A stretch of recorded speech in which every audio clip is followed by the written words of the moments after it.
Eh bien, bonjour, Patrick Blanchon, artiste peintre et écrivain.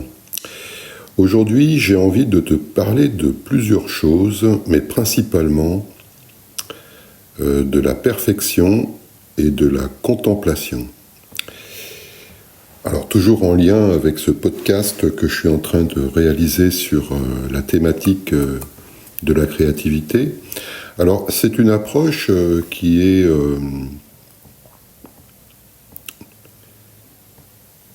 Je ne vais pas te donner en fait de tutoriel dans ce podcast. Je suis en train de faire un petit peu le point sur la manière dont je réalise ça. Tu sais que moi j'ai besoin de faire les choses et puis de les comprendre après. C'est très curieux comme phénomène. Donc je fais un certain nombre de choses, je les laisse reposer, puis après j'essaye de comprendre pourquoi j'ai fait ça ou ce que ça veut me dire, ou voilà, peut-être que ça te parle aussi, j'en sais rien.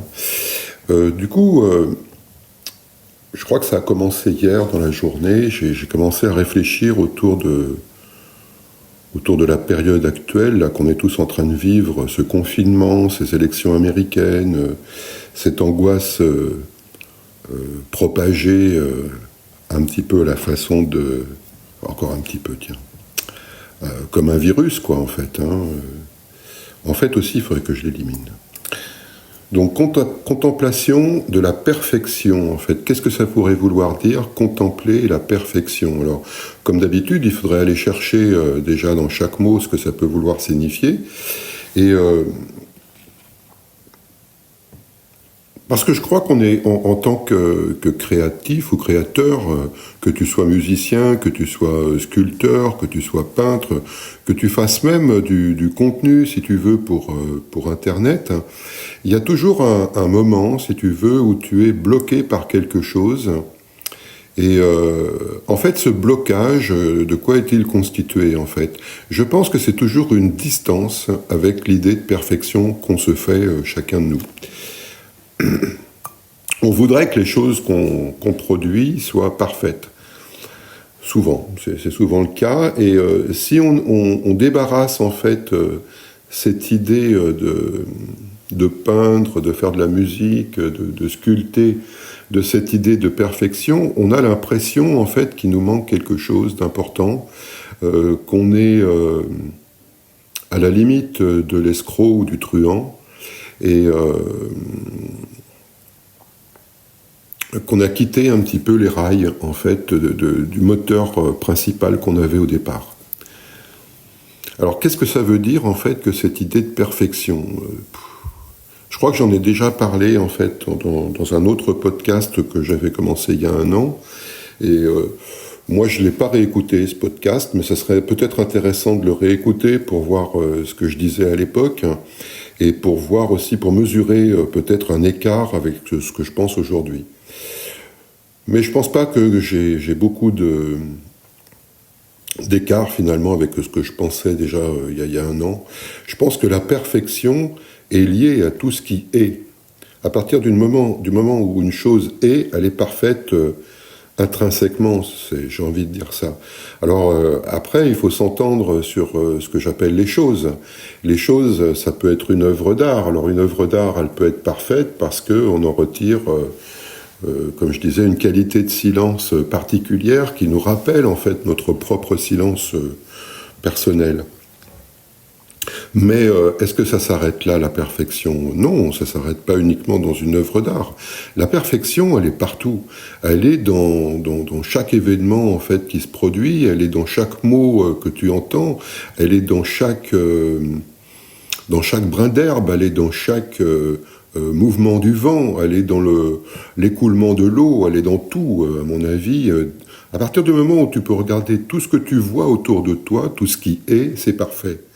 La seule difficulté, si tu veux, c'est que on ne peut pas s'installer, si tu veux, dans ce contact avec la perfection, ce qui donc serait la contemplation, trop longtemps dans notre société. Ce n'est pas permis, si tu veux, c'est pas demandé, c'est pas ce que la société veut qu'on fasse. La société, elle a besoin d'action, et à partir du moment où quelqu'un rentre dans cet état de contemplation, on considère en fait qu'il n'est pas en train d'agir. Alors je crois que Christophe Houillet en a déjà parlé dans une de ses vidéos, et puis j'aimerais rebondir un petit peu justement là-dessus, sur cette idée de contemplation et de perfection. Alors tu sais, la contemplation, ça fait un paquet de temps que les philosophes en parlent, on essaye de comprendre ce que c'est. T'as plusieurs philosophes qui ont essayé de donner une définition en fait de ce qu'était la contemplation, tu vois. Donc t'as Plotin, par exemple, qui était un grec, qui évoque, lui, un état... l'état de contemplation, pour lui, c'est un contact avec l'ineffable ou l'inintelligible. C'est-à-dire que c'est antérieur à la pensée. C'est comme si la pensée, en fait, recouvrait quelque chose, et ce quelque chose est le lieu, en fait, où on peut contempler les choses véritablement. Après, t'as Platon aussi qui s'est penché en fait sur l'idée de la contemplation, et pour lui, il pense que c'est une lumière. Alors bon, il appelle ça la lumière du bien qui éclaire en fait toutes les idées. Pourquoi pas? Ensuite, t'as Aristote qui dit que le bonheur réside dans la contemplation. Mais il faut faire attention parce que c'est aussi lié à un idéal qu'on cherche à atteindre. Alors l'idéal, tu vois, c'est un peu du domaine des idées, ça, tu vois. Donc il y a quelque chose de paradoxal entre cette idée, cet état en fait de bonheur, hein, qui est un état, et puis cette direction, ce sens, cette action qui serait de poursuivre un idéal et évidemment tenter de l'atteindre. Alors, je sais plus en fait qui a résumé un petit peu un parcours, si tu veux, que alors ça pourrait être un parcours d'artiste, hein, mais je pense que ça pourrait s'étendre à tout le monde en fait. Qu'est-ce que serait en fait ce cheminement pour retrouver en fait la perfection dont on serait éloigné parce qu'en fait elle ressemble un peu au soleil. C'est-à-dire, tu sais, quand tu regardes le soleil, tu peux pas le regarder trop longtemps parce qu'au bout d'un moment t'as des larmes aux yeux, tu clignes des yeux t'es ébloui quoi en fait. Donc du coup tu vas porter des lunettes de soleil pour être moins dérangé en fait par l'éclat en fait de celui-ci. Donc le premier niveau en fait, ça serait simplement de voir avec ses yeux, tu vois. Donc ça serait un problème en fait entre l'œil et le cerveau, quoi. En fait, c'est de prendre la réalité, la regarder et puis l'interpréter avec le cerveau. Ça serait le premier niveau, si tu veux, sur ce chemin pour retrouver en fait cette perfection dont on n'arrête pas de s'éloigner. Ensuite, il faudrait observer avec l'esprit. Tu vois, ça serait vraiment avoir utiliser en fait son esprit pour observer ce qu'on voit. Voilà, ça serait bien ça. Et puis la dernière étape, ça serait contempler avec son âme. Alors l'âme, c'est plus quelque chose qui est tellement à la mode aujourd'hui, tu vois. On est dans une société qui est hyper rationnelle, hyper cartésienne. Et la notion d'âme, on l'a un petit peu jetée aux oubliettes. On préfère rester dans la raison, donc au deuxième stade, qui est donc d'observer avec l'esprit. Mais pourtant, il existe bien ce troisième stade de la contemplation avec l'âme. Moi, quand je peins un tableau, si tu veux, je pensais à ça hier. Tiens, ouais, j'ai fait un tableau bizarre. Pour moi, il était bizarre, ce tableau, tu vois. Je reviens un petit peu à cette idée d'insolite qui surgit soudain dans le fil du temps, et puis qu'on évince parce qu'il ne fait pas partie, en fait, du décor, et on a tendance à l'évincer. Ce tableau, si tu veux, il était très mal parti dans l'idée que j'avais d'arriver quelque part. Et je l'ai commencé avec du brou de noix et puis de l'encre de Chine. Et puis, je le regarde de loin, comme je fais d'habitude, et puis je trouvais qu'il avait ni queue ni tête, tu vois. C'était des taches, c'était des traits un peu épais que j'avais mis comme ça sur du gesso. J'avais recouvert une vieille toile en plus avec du gesso. J'avais collé des papiers journaux dessus, froissés. J'avais fait un tas de préliminaires, si tu veux, avant de pouvoir passer véritablement à la peinture. Et puis donc, je ne sais pas dans quel état d'esprit j'étais quand j'ai peint ce tableau, mais bon, ça m'est apparu brouillon, si tu veux. Voilà, quelque chose de brouillon qui se déposait comme ça sur la toile et que je cherchais pas non plus à arranger, si tu veux. Je cherchais pas à faire du beau. Je voulais simplement laisser le pinceau aller un peu où il voulait avec l'état d'esprit dans lequel j'étais. Et donc j'ai laissé ce tableau reposer un peu, et qui ne me parlait pas. Et puis à un moment donné, je me suis levé, je l'ai retourné dans l'autre sens. Et là, la première image qui m'est venue, ce que j'ai vu, si tu veux, c'est un cœur qui explosait, un cœur dans une intense chaleur qui était en train d'exploser. Alors, je ne sais même pas s'il est en train d'exploser, peut-être qu'il est en train de se reconstituer aussi, tu vois. On peut voir la notion de spirale, parce qu'il y a un peu de spirale là-dedans. La notion de spirale, elle est intéressante parce qu'elle peut aller vers un centre, et puis elle peut aussi aller vers un extérieur. Donc il y a cette idée de spirale, si tu veux, dans ce tableau, tu vois. Donc je vois le tableau, ça c'est la première étape, avec mon œil. Et puis ensuite, je l'observe avec mon esprit. Et évidemment, il y a des pensées qui arrivent, il y a des jugements. Et d'un seul coup, j'effectue un acte, c'est-à-dire que je le retourne à l'envers et je fais confiance à cette première idée qui arrive et qui est un cœur. Alors, cette idée de confiance dans la première idée qui arrive, elle est étonnante quand même. Comment est-ce qu'on peut sauter de l'esprit, si tu veux, du système de pensée, à d'un seul coup la confiance ? Ou la foi, si tu veux. On pourrait même parler de foi à ce moment-là, tu vois. Eh bien, je pense que c'est une modulation de fréquence, en fait. Tu sais, comme sur un poste de radio, où tu vas passer d'une station à l'autre. Donc, tu tournes la molette comme ça, et puis tu commences à entendre un peu des bruits qui appartiennent à la station que tu cherches, mais elle n'est pas encore bien nette, tu vois. T'as des bruits comme ça qui évoquent un certain nombre d'idées, tu vois, et d'un seul coup, tu tombes sur la station et ça te parle après, vraiment de manière limpide. Eh bien, on pourrait considérer que dans la démarche, si tu veux, de peindre, c'est un peu la même chose, c'est-à-dire tu passes par 3 stades, voir, donc tu vois quand tu peins ce que tu es en train de peindre, ou tu te mets à distance pour le regarder. Ensuite, la deuxième chose, c'est d'observer avec ton esprit et tes pensées. Et la troisième étape, tu vois, il faut être très vigilant, à mon avis, dans ce passage, en fait, de la deuxième à la troisième étape, hein. Surtout si tu n'es pas sûr d'arriver à la troisième étape, je dirais, quels sont les petits parasites que tu commences à entendre, quels sont les petits bruits, les petites musiques qui commencent à arriver entre cette deuxième étape et puis la contemplation en elle-même. Et du coup, par le biais, en fait, de cette image de cœur, si tu veux, à ce moment-là, tout s'est mis en place pour moi, et j'ai vu, en fait, ce tableau comme quelque chose de parfait.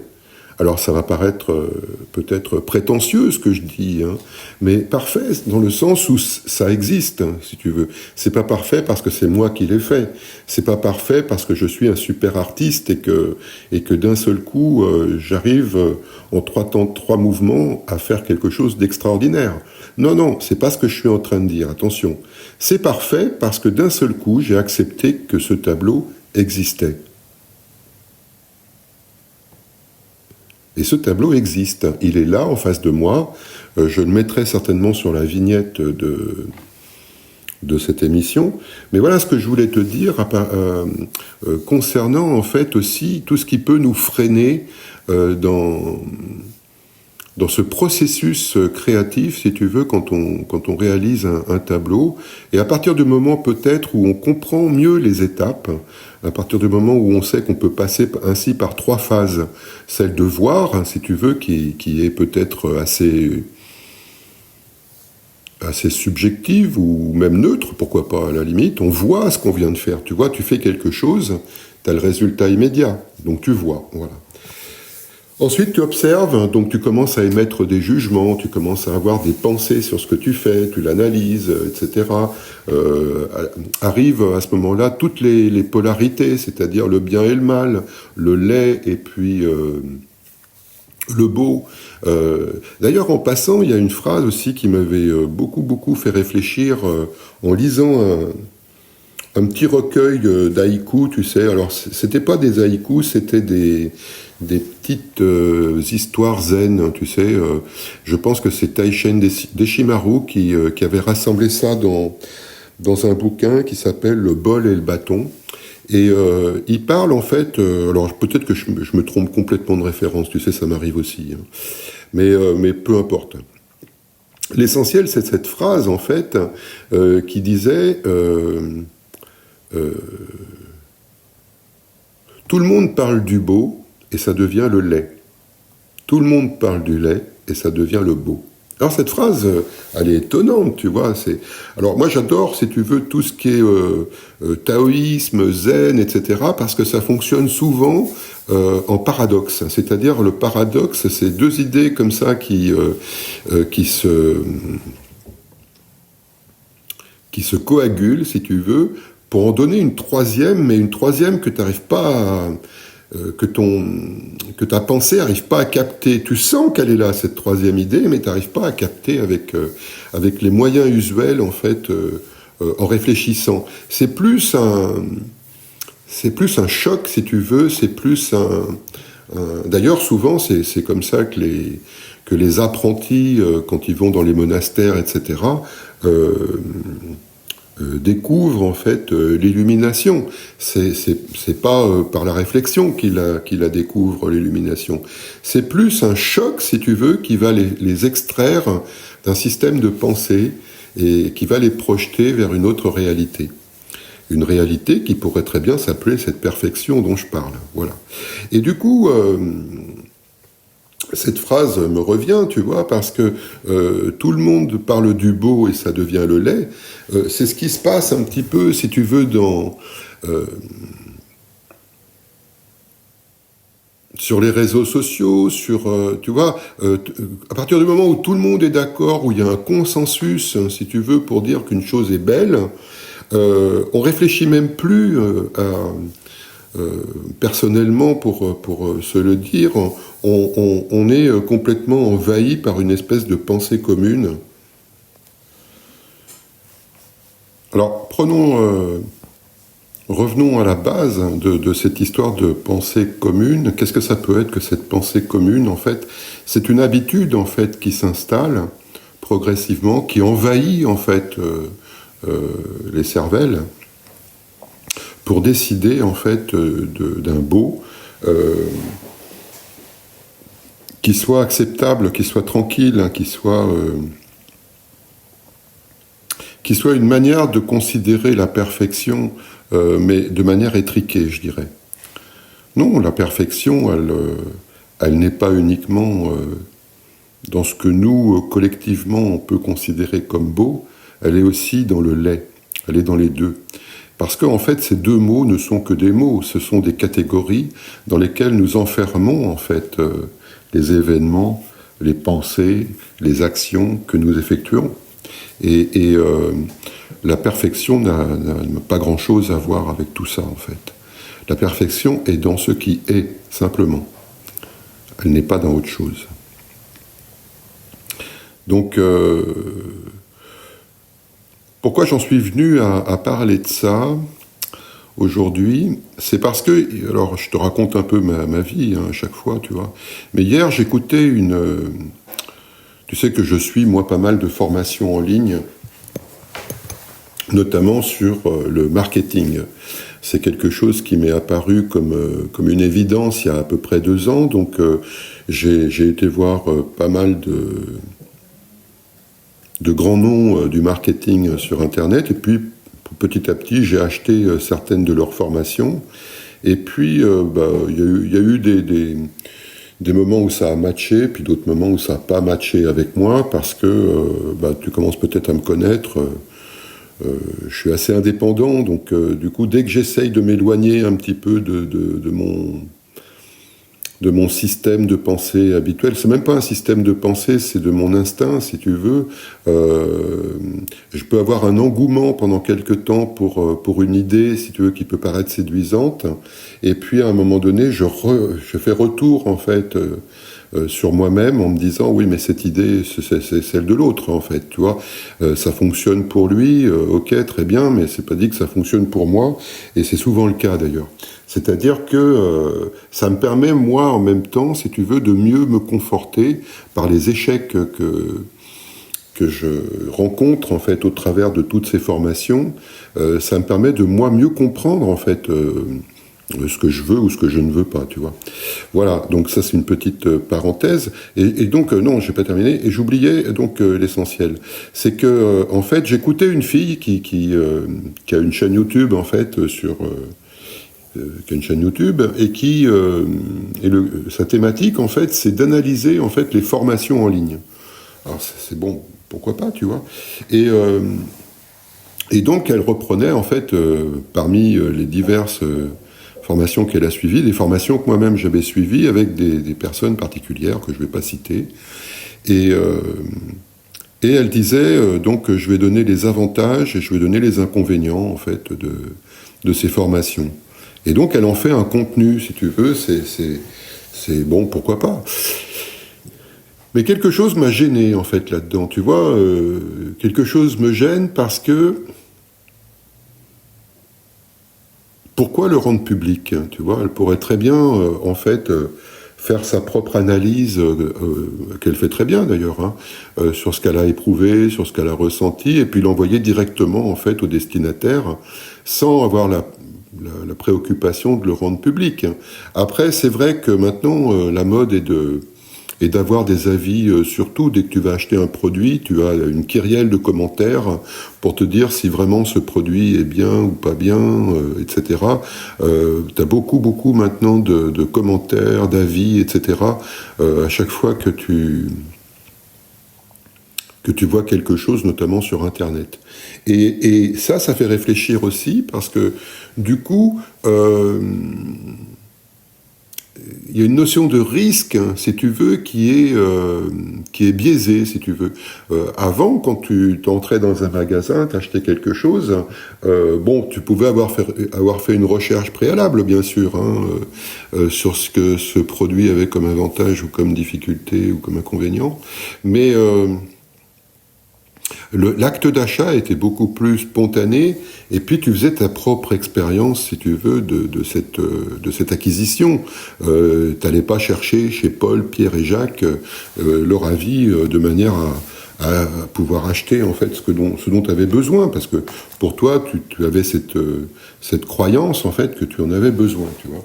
Et du coup maintenant que tout est calibré comme ça par des avis, ça devient compliqué, je trouve, de se faire sa propre opinion, véritablement. C'est-à-dire que, du coup, tu vas plutôt osciller vers un groupe de commentaires qui dit « ouais, c'est chouette », ou osciller vers un autre groupe de commentaires qui te dit « oh ben non, c'est de la merde ».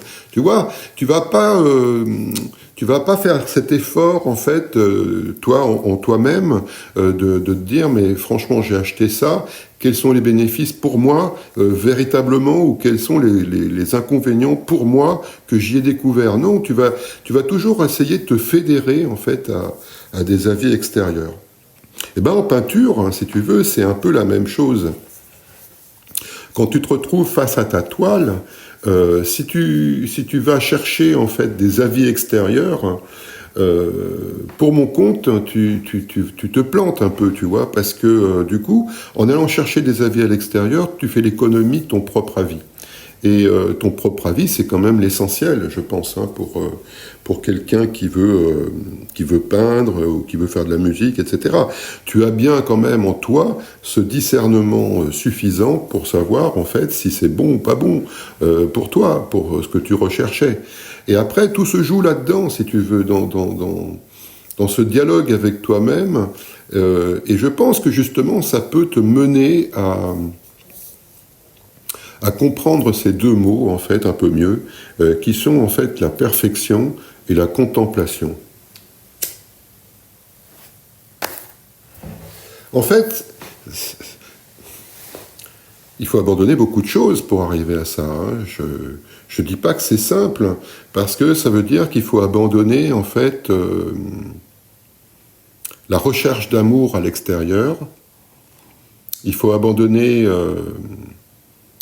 l'idée d'aller chercher une sécurité aussi à l'extérieur, et puis d'aller chercher une reconnaissance à l'extérieur.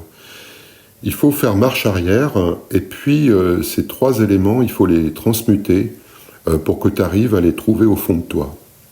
Alors comment faire? C'est compliqué. Hein. Ça prend du temps, c'est un parcours un peu du combattant. Mais tant qu'on n'est pas arrivé à ça, finalement, je crois qu'on peut pas...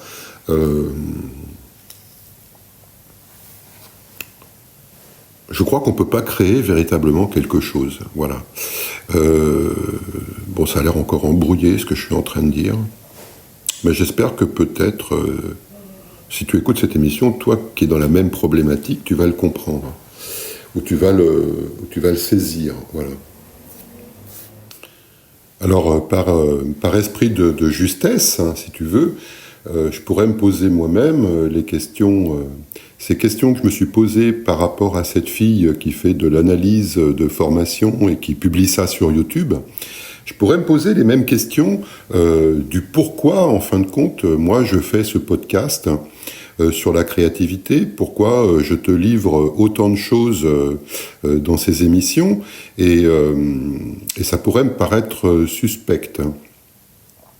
Parce que finalement, si j'avais véritablement atteint en fait cette idée de perfection et de contemplation, est-ce que j'aurais besoin en fait d'en faire état sur la place publique? Tu vois, je me pose aussi des questions là où ça peut faire mal. Eh ben, j'ai un peu ma théorie là-dessus, si tu veux. J'ai ma théorie qui utilise en fait deux pôles qui sont le bruit et le silence. Et j'ai besoin des deux. C'est-à-dire que pour moi, tu vois, écrire un texte le matin, c'est faire du bruit. Publier une vidéo sur YouTube, c'est faire du bruit. Et ce bruit, si tu veux, est toujours une distance que je pose par rapport à cette sensation en fait de perfection qui ne me quitte jamais finalement, qui est toujours en moi, mais j'ai besoin de faire un bruit, que ce soit par un texte ou par une émission comme ça ou une vidéo sur YouTube, ou de faire même un tableau si tu veux, parce que dans l'absolu j'aurais pas besoin de faire grand chose, tu vois, mais pour moi, il y a quelque chose de très émouvant, en fait, dans le bruit. Si tu veux, quand j'écoute les gens parler, quand je regarde les gens bouger, quand je rencontre du monde, quoi, finalement.